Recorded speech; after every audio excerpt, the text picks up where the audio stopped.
Değerli Sport izleyenleri, yeni bir haftada, yeni bir bölümde 3 saniyeye hepiniz hoş geldiniz. Bu hafta yine şahane bir konukla karşınızdayız. EuroLeague'in efsanevi oyuncularından biri olan Kyle Hines. Hello Kyle, how are you? I'm well. How about yourself? I'm good. Thank you for connecting to us. You are in New Jersey. Where are you right now? Yeah, I'm in my home right now in New Jersey. But thank you for having me. I'm really looking forward to talking to you. Thank you, and we have a lot of stuff to talk about, and I told you before actually, and all of our audience, like all of the people who are watching our show, they know how's the routine, but I want to start with your childhood, and New Jersey years, and then University of North Carolina, the NCAA years. So how did you become as a basketball player? What motivated you? I mean, basketball wasn't actually my number one sport. I started out playing American football, but as a child, I did a little bit of everything. I did track and field, I did baseball, I did American football, I did European football, I did karate, and I did basketball as well. But it was always something I had a passion for, always something I loved doing, always something I enjoyed doing. And then as I got older, it was actually the sport that I was the worst at. So I remember when I was like 12 years old, I didn't make the travel team. So once I didn't make the travel team, I was like, what, because it's the worst sport I'm at, I'm going to, stick to this one sport. Yeah. And then, from then on, I just continued to, get better and, eventually, become a okay player, I guess you can say. Okay player? I mean, do you define like that okay player? Because so many, I mentioned before the show, I mentioned and I put as, Kyle Hines will be the guest of 3 Saniye, our show. And so many fans, like so many fans wrote about, he's the great player, he's the greatest EuroLeague player, he's also going to be the legend after his career, when his career is going to be over. Some of them wrote that you're already a legend. So it's not, let's not say about okay. And I'm really not boosting, your ego. So, how was the university, the NCAA for you? How was your career over there as a first professional step? Yeah, it was great. I mean, I decided to go to the University of North Carolina at Greensboro, which is the smaller school, I guess the sister school, what you would call it, to the University of North Carolina, which everybody knows that, that Michael Jordan famously went to. And it was great. I mean, it was the opportunity for me to, number one, leave home, and then also, have opportunity to, to play basketball on a high level. So, I was able to, learn how to play basketball, but also compete, with players and some of the top players, from all over the United States. Yeah, and the first overseas year in Italy, 2008.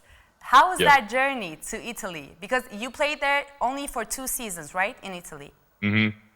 Yeah, I mean, it was, honestly, it was a complete culture shock, going from, North Carolina to Italy. The team I went to was a town called Veroli, which is a super small town. It was, maybe 5,000 people that lived there. It was like a mountain village. So, going there, my first week or two, I had, homesickness. I was, complete culture shock, trying to get adjusted to everything. But, lucky for me, I had, great teammates. I had a veteran team, and I had a great coach in Andrea Trinchetti, that, many European fans know, that helped me out and helped me kind of, during my first, couple seasons in Italy. In Italy. Yeah, but when you look back, for example, your first overseas year in Italy, what did shock you the most? Culture-wise, basketball, I don't know. Choose you. I think culture-wise, like I said, I went to a very, very small town. So in this town, there was, wild horses and, wild goats and, people still went to the center of the city to get water, and people were washing clothes by hand. And, so that was kind of the hardest part, coming from growing up in the kind of a suburban version of Philadelphia. I felt like I was a little bit going back in time a little bit, but it allowed me to appreciate a lot of things. And also it gave me a lot of opportunity to kind of stay in the gym and also get better. So I think that I think initially that was kind of the hardest part, the whole like language barrier and just also just the culture barrier for me too. Yeah, and then for the next season you will be in Italy again. It's going to be yeah, but in a different version of Italy. You're going to the biggest city in Italy, Milano, and we will talk about that topic. But first, after Italy, Veroli, you went to Bamberg, to Germany, for one season, and then right after you went to Greece, right? Yes, yes. Yeah, but how did you experience the first EuroLeague seasons for you? I mean, EuroLeague was a dream of mine when I first came to Italy. As you know, I mentioned before, Andrea Cinquetti, the coach, you know, he would do a great job of like, you know, showing me EuroLeague games and showing me EuroLeague players. And I remember, you know, while I was in Italy, I went to my first EuroLeague game. It was Rome versus Maccabi in like 2009, and you know, from that moment on, you know, I was like, man, I want to play in EuroLeague. So when I first got the opportunity to play in Bamberg, you know, EuroLeague, that was one of the main reasons I went there, to have the opportunity to experience EuroLeague, to play against, you know, some of the best players, you know, to play against guys like Almadidas and Spanoulis and, you know, all these great players that I had been watching. I mean, it was a dream. And I mean, I was so happy for the opportunity. And I really want to ask you, because you got 2 times award of the best defender of EuroLeague, and who scared you the most when you started the EuroLeague season in your, I mean, first years of EuroLeague? Which players scared you the most when you were playing? I mean, I'm going to say nobody. I mean, really? You know, I'm a competitor, so for me, it was more or less, you know, like I wanted to compete against the best. So, you know, I wanted to always try to prove myself and try to test myself and see if, you know, my skills were up to theirs or up to par with theirs. So, you know, I always looked at it as a challenge. And, you know, I'm a person that loves challenges. I thrive off of challenges. So I didn't ever look at it as like I was scared, but it was more like a challenge to me. It was like, okay, well, can I stop this player? You know, can I stop, back then Mike Batiste or, you know, even some other players like Jan Vesely or Epe Udo or you know, Tavares, like, can I stop them? So like for me, that's the biggest thing that gets me is the challenge. You know, every game, you know, is a challenge to me. So that's what I do. I try to overcome it. Yeah, this is a great answer, actually. One of the best answers I received from my guests. So yeah, exactly. And that's good. but before opening the page of CSKA, for 7 seasons in CSKA, I want to ask you, because people say that you are, I mean, fans say that you are the best center in EuroLeague as a position, best center position in EuroLeague. And also your style, so many people also say that your style is similar to Charles Barkley. What do you want to say about this? Let's make it clear. I mean, I'm honored, I'm humbled that people would, you know, put me, you know, in the category as the best, you know, center in EuroLeague, or the, you know, one of the top centers in EuroLeague. You know, EuroLeague has so many, you know, great centers, and you know, like going from, you know, Jan Vesely to, you know, all these different, you know, type of, you know, great players and great players that have played. So, for me, first of all, to be in that category is definitely something, you know, great. And the Charles Barkley comparison, I mean, it's something I've been kind of having all my life. You know, when I was younger, my dad would have I would have a bald head. And, you know, because Charles Barkley was one of his favorite players, and at the time he was playing in Philadelphia. So, you know, I kind of, you know, watched him kind of, you know, growing up. And, you know, just so happened I became an undersized center, you know, just like him. And, you know, and that was one of the reasons why I kind of jokingly got the nickname Sir Hines, because, you know, people always say that, you know, you play like Charles Barkley. So, you know, my friends and coaches will always call me Sir Kyle. Oh, so that's why. That's why it's like the Sir Hines. All right, now I get it. Everything is clear now. But how do you define your style, your basketball style as a center? I wish I knew. I really don't know. So sometimes, you know, sometimes I'm still surprised and I'm still, you know, shocked. You know, for me to be, you know, 6'3" or you know, 6'4", 196 centimeters, and then to be able to, you know, compete, you know, at the level that I am, you know, sometimes I'm still kind of shocked and still kind of amazed. That I've been able to kind of have the career and to have the amount of success that I have. So, like I said, I mean, my biggest thing, I just try to go out and just compete every game. It may be like a cliche answer, but that's what I do. I just go out and I just try to compete, and, you know, whatever happens after that happens. Yeah, that is true. And so opening the page of CSKA, Like, what is the secret of your career in CSKA? Because you shined over there. Can we say like that? I mean, you were shining, obviously, but you know what I mean. Yeah, yeah, I understand. I mean, I think it was many factors. I think our team. I think the coaching staff, playing under Coach Atutis, I think he definitely gave me, a lot of opportunities for me to showcase my game and a lot of opportunities for me to, help put our team in positions to win. And then also, me being in CSKA, it's a place where they allow you to have success. They set you up to have success. The whole organization, they play for titles, they play for championships. The team is built to win. So every year, that's their only focus. How can we win the EuroLeague? And like I said, the team is built that way. So I think for me, that's why I was able to have success because that's all I care about. I care about is winning. So yeah, and well, actually, Dimitris Itoudis was my guest as well on our show, my show. Okay. And he was defining his communication, his friendship with his players as we are very good. We're like friends. They're like my guys. They're like my family. He was meaning that. Yeah. And how do you define him? Yeah, I mean, exactly that. I mean, we have kind of like all of our teammates, and me and him especially, we have a unique relationship. We were with each other for 6 years. It's to the point where we've been to dinners together. We've been to out to restaurants and stuff like that. He lived in the same building I lived in.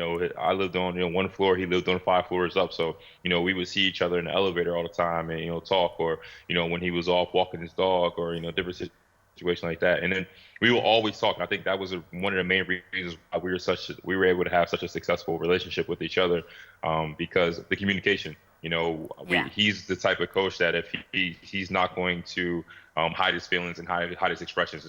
For many people that know him well. And we were able to communicate. He told me what he wanted, and we were able to reciprocate that back and forth with each other. Yeah, and can you, if you have, I'm sure you have for seven years, and as a captain of CSKA, tell us a memory with Dimitris Itoudis that you had, like a fun one. So I think this kind of describes, Coach Itoudis to a T. We had one day where we had a day off. And I think it was me, Corey Higgins, and maybe a couple other guys. We just went in just to kind of get shots, just like optional. It was just me, a couple other guys. And I think Coach Itoudis that came, back from like a date night or something with his wife. And I think he just stopped in the office to get something because, he had his jacket on, his blazer, his pants, and his wife was dressed up. And he immediately seen us shooting. And he told his wife, he was like, "Oh, no, I got to go help the guys." So he went in, changed his clothes, and went out there and rebound for us. And we had like a kind of like an individual session while his wife, sat there and waiting for you guys. Yeah, and waited for us to finish. And I think that just shows like his passion, for the game and the passion that he has, for wanting to win. So I think that's a great show. Were you guys happy? Were you guys happy when you saw him? Yes, I think yes and no. We were just trying to get some shots up, just casually, and then he walks in and we were like, oh man, now we about to have a real practice now. We already knew what it was. So, but yeah, I mean that's just the type of person he is, and I think that's the reason why he's had so much success as a coach. Yeah, and four times championships. How do you define this? How do you explain this? And what is the feeling of it? A lot of luck, I guess you could say. A lot of luck. It's not easy to win a championship. It's not easy to win a title, especially in the EuroLeague. There's so many different things that can happen during the season, and when the Final Four, sometimes can be your greatest joy, or it can be your biggest my and luckily for me, I've been able to experience a lot more joyful moments out of the Final Four than heartbreak. So hopefully my career isn't over yet, so hopefully I'll be able to lift the trophy a couple more times, but I haven't really got an opportunity to really put in perspective how it feels to be a champion, because I think as athletes as soon as we win we're start focusing on the next season. We're always like, what's next? What's the next game? So Definitely. when my career is done, then I'll sit back and smoke a cigar and start looking at some like of the a Michael memories. Jordan, like a Michael Jordan scene. Yeah, there you go. Here I go. Exactly. No, I imagined that. And when you're talking about also other stuff of your career, in your career, I want to talk about Milan page afterwards. But I'm also curious about Team Hines with your brother, Tyler. Yeah. Can you explain me, and can you explain all of the people, all of the fans who are watching you, who are supporting you, what is exactly Team Hines doing? So Team Hines is the basketball academy and the organization, that me, my brother, my father, and our family, all my friends, my wife that we have here at my hometown. So originally it started as just something that we were doing for the kids, but now it's kind of branched off into a little bit bigger thing. Now recently we playing in the TBT tournament, or the tournament as many people know it. It's on ESPN in America, Exactly. and I think it's shown many places in all over the world as well. And it's a tournament for $1 million, winner take all. So we've been playing in it, for a number of years. We've had a team called Team Hines last year and this year. Last year we had, Mike James, Nick Calates, I think. Yeah. Brian Dunstan, Thomas Walkup, Darius Adams, who else? Matt Jeske. This year we have Ethan Happ, we have Brandon Paul. Some guys, some different guys, that coming from EuroLeague. So it's something that I love doing. I love, this year, unfortunately this year I wasn't able to play, but I still wanted to put a team in it. And, the main reason why we wanted to have a team is to give guys overseas, American guys or even European guys opportunity to play, over in the States and play in this tournament. For us, as Americans, most of our careers over in Europe, and a lot of times we come back home and our friends and family don't ever get a chance to see us play. So, I wanted those guys to, showcase their talents too, and let everybody know, how great EuroLeague basketball is and how, talented some of the players are as well. Yeah, but the TBT started also, TBT is the basketball tournament. It's the short version of it. And TBT started before NBA actually, and it's a big courage to start it. During this time, there's a coronavirus, but everything, I saw a short video of TBT, how did it start it and how did they prepare the whole thing. It's a great organization from what I saw. And so what is the main reason for, you told me that, teams like the players' family can see them, can watch them, and the price is a very huge amount of money. But what is exactly the reason that TBT started? I don't know about this, so I want to get an information about it. The talking to the CEO and the founders of the tournament, they said that they envisioned, if you were able to watch a winner take all pickup game, for a large amount of money, would people watch it? So that was kind of their vision, almost kind of like the Final Four, the do or die scenario, or like the NCAA tournament, type of scenario. So this is exactly what it is. And the thing about it is like, they want people that they're not just saying, okay, we only want professional players or NBA players. They're like, listen, we want players that feel like they could compete at any level possible. So last year they had a guy that was one of the stars, and he worked as a mailman. He was a former college athlete, but worked as a mailman. He was able to kind of get a professional job off of that. So I think for a lot of other players, it's the opportunity to compete. The opportunity to play in that style of tournament. I think that's the biggest draw and the biggest reason why a lot of people like it. Before I was preparing myself about your questions, I also watched some of the games in the TBT league, and they're fun. It's like I think also one of the main reason is just having fun over there, because there's some of the joy. Yeah, and in EuroLeague, well, I have to mention this because you're the first vice president of EuroLeague Players Association. But sometimes in EuroLeague games, there's some tensions.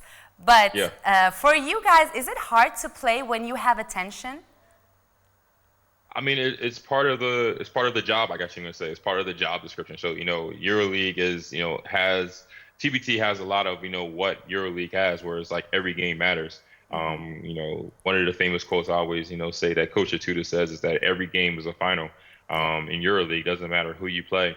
If you lose, 1, 2, or 3 games in a row, it can, kill your whole entire season. So I think that's the kind of thing. But I think all of us that play at a high level and play at EuroLeague, we want this pressure. That's the reason why we practice every day. That's why we put on these long hours to be able to compete at this high level and kind of deal with that pressure. And I want to ask you, why you never played in NBA? Because I love Europe too much. I like getting stamps on my passport. You like to start with your career with the small countries, and then like Italy and small villages like Veroli. Well, not village, but like small places like Veroli. Yeah. Maybe something like different that you wanted to experience. It's okay. It's okay. It's a great answer.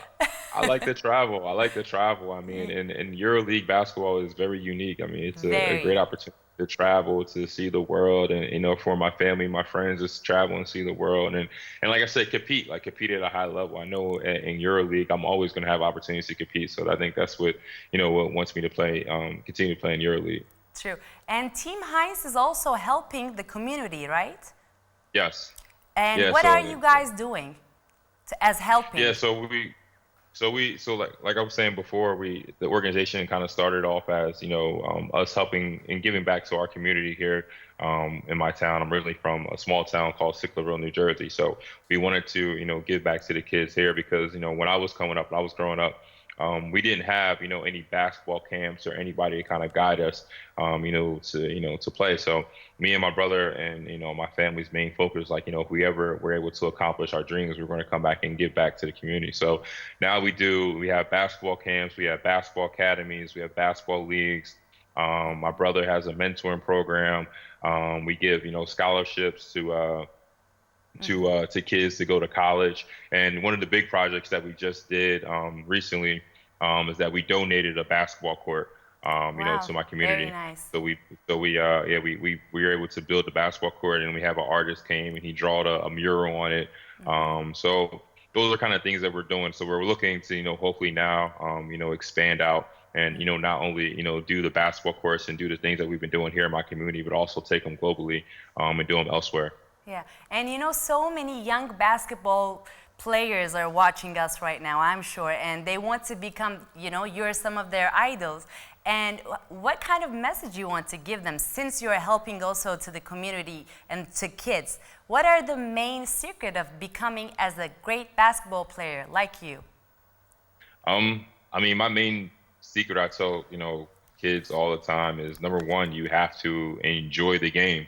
You have to love the game. I think, sometimes, we as parents or coaches, we try to take the fun out of the game for a lot of little kids. And I remember, Michael Jordan was telling this story, at Kobe Bryant's, rest in peace, Kobe Bryant at his funeral. And he said, Kobe Bryant was calling him and, and asking him, what do I need to do to, help my 9-year-old daughter or my 10-year-old daughter, reach the level that you reached? And he was like, well, at 10 years old, I was playing baseball. I didn't even start playing basketball until I was 13, 14 years old. And he said he eventually grew to love for it. So I would say, number one, I think that's my biggest advice to all young kids is that, you have to love it first. So have fun with it, enjoy it. And then once you grow to love for it, and as you probably know with the work that you do, it's not work, it's your passion. Definitely. So, every day you wake up, you look forward to doing it. So I think that's just something I would always tell young kids first. Yes, definitely. And so many Turkish fans wrote me for me to ask you this question. Okay. Yeah. Does he think, or if he's thinking, to play in Fenerbahce or in Efes one day? Because we really want him to play for us. That's really so, I received so many, especially I must say from Fenerbahce fans. They were telling me they really want you to play for Fenerbahce one day. What do you want to say about this? I think, obviously, number one, I'm playing with Milan right now. So, my main focus is, always going to be for the team I'm playing for. But like I said, you never know. You You never never know. know. You never know. I mean, Turkish fans and especially the Fenerbahce fans and Efes fans and the Turkish basketball fans there, they're so passionate. They love, they love the game of basketball.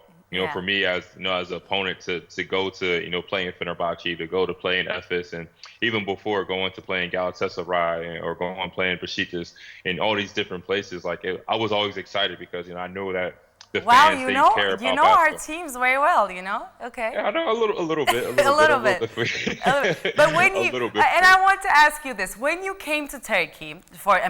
the away games, do you like our food? What do you like about us? About Turkey, about I Istanbul, mean, obviously. I mean Istanbul is a great city. I mean it's a little bit busy, but I mean it's a great city. I think it has a lot of great history. There's a lot of great cultural things. I mean if you go towards like the seaside, I mean the view is absolutely amazing. Or if you go to the other side where Fenerbahce's at and the Asian side, I mean it's beautiful. But I mean I have opportunity to travel to different places. Going to we always did training camp in Antalya. Every year. So to see that, the beautiful towns, the beach resort towns there. I mean, Turkey is a beautiful country, and I mean, and hopefully one day, I don't know how much longer I have to play, but and how much longer I'm going to be in No, Milan. you have to play longer. You have to play longer for sure. I mean, Okay. So yeah. So I mean, if the opportunity ever arises, I would love to one day play in Turkey. Well, yeah, we will be looking forward to it. Let me tell you like this. And then for the next season, the new page of your career, Olimpia Milano, and working Yes. with Ettore Messina. Also, he was our Yes. guest too, and he's a Okay. great coach. Like Amazing. he's a legend, I must say. Yes. And how do you feel about your next season? What do you want to say, and how do you feel about it? I'm excited. I'm really excited. I mean, I really love the project and the things that Coach Messina and Mr. Armani are trying to build there. You can see from the signings and from the players that they try to bring in. From Malcolm Delaney to to Gigi Jatome, and so on and so on. That they have big aspirations, and like I said before, for me. My life is all about challenges. I like to challenge myself, and then going to Milan is a big challenge for me. Definitely. Stepping out of my comfort zone and going there, it's excites me, and I'm looking forward to it. And what motivates you the most when you are on the court? Winning. Winning. I don't like losing. I hate losing. So for me, it's all about winning. Winning titles, winning championships. That's what motivates me. That's what motivates me on the days that I don't want to practice, or the days that even today where I would rather be in the pool or at the beach or something like that. I'm in the gym working out. So I think those are the things that motivate me to win and to want to lift titles and championships. You know why I asked you this question? Because last year on Final Four, the final game, right before the final game, I saw you. I was over there too in Victoria Gasteiz, and I saw you. You were very motivated.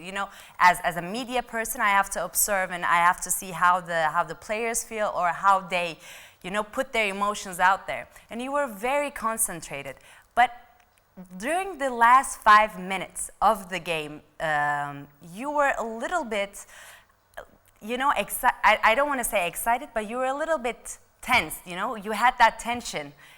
But you were hiding that tension. But how are you feeling? I really wanted to ask you. And that day, I was thinking, I must ask him this question when I'll interview. What was going on in your mind during the last 5 minutes? I mean, a bunch of different feelings. We were able to kind of control the game for the most part. But as you start getting closer to your goal, closer to the thing that you've been accomplishing or wanting to accomplish all year, it's natural to kind of feel like tension and kind of a little bit of anxiety and a little bit of nervousness. So I think for me, I was just like, I don't want to mess this up. Like I just want to, I want to kind of, continue this good feeling, and then also just trying to, stay in the moment, kind of soak in the moment. because this is something that can only last one time. You have your memories and you have the pictures and videos, but you're only in the moment once. So I was trying to remain and stay in the moment, and not trying to overwhelm myself and lose the game or lose the feeling. But yeah, as soon as the game was over, I mean, my emotions were crazy. I mean, yeah. With your kids, with your wife, yeah, everything was perfect. And how do you, but first of all, did I observe in the right way or no? Yeah, no, definitely, okay. I think you were spot on. And so many people nowadays, well, from last year, now everyone is doing the EuroLeague fantasy team. And and always you're the center of that, 99%, you are always the center. And if I ask you, your fantasy EuroLeague team, what is your team? The 5 guys. Oof. Oh man, is this the hardest question I asked? Yeah, this might be the hardest question. I'm going to go Nick Kalathis, Mike James. Okay. He's my guy. I know. Nando De Colo. Power forward. Going to have to put I'll put Jan. I'll put Jan Vesely at power forward, and then at center, I'll go with Brian Dunston because that's one of my favorite guys, one of my favorite people. So I think he's one of the best centers out there. Okay. After you or before you? I mean, I'm gonna say he's 1A, and maybe I'm like somewhere a little bit lower. Little bit lower? Wow. Okay. Yeah, just a little bit. All right. I hope Brian will watch this episode, so he will hear about this. And last thing, what do you want to say to all the fans out there who are watching you, who just listen about your career, your life? What do you want to say to them? Number one, I just want to say, I hope everybody is safe, remains healthy. These are some strange or some different and some uncertain times right now, dealing with the COVID virus and, everything else, the other issues that we're dealing globally. I just want to say, as a basketball player, I miss basketball, but the number one thing I miss about basketball is I miss the fans. I miss, competing every night in front of you guys. I miss, going to, Oka Arena or going to, Oka and playing against all the fans. So, I just want to say, basketball will be back. EuroLeague will be back. And I think this season is going to be one of the best ever. So hopefully we'll see you all soon. I appreciate everybody for watching and taking the time. And like I said again, I hope everybody is safe and healthy, and everybody's enjoying themselves. I hope you enjoyed this interview, and thank you so much. Thank you. It was fun. Thank you. Thank you Anytime. for joining. And please take care and see you soon during the EuroLeague games. Yes. Değerli Esport izleyenleri, haftaya tekrardan yeni bir 3 saniye bölümünde yine şahane konuklarla karşınızda olacağız. Sağlıklı kalın, Esport'ta kalın.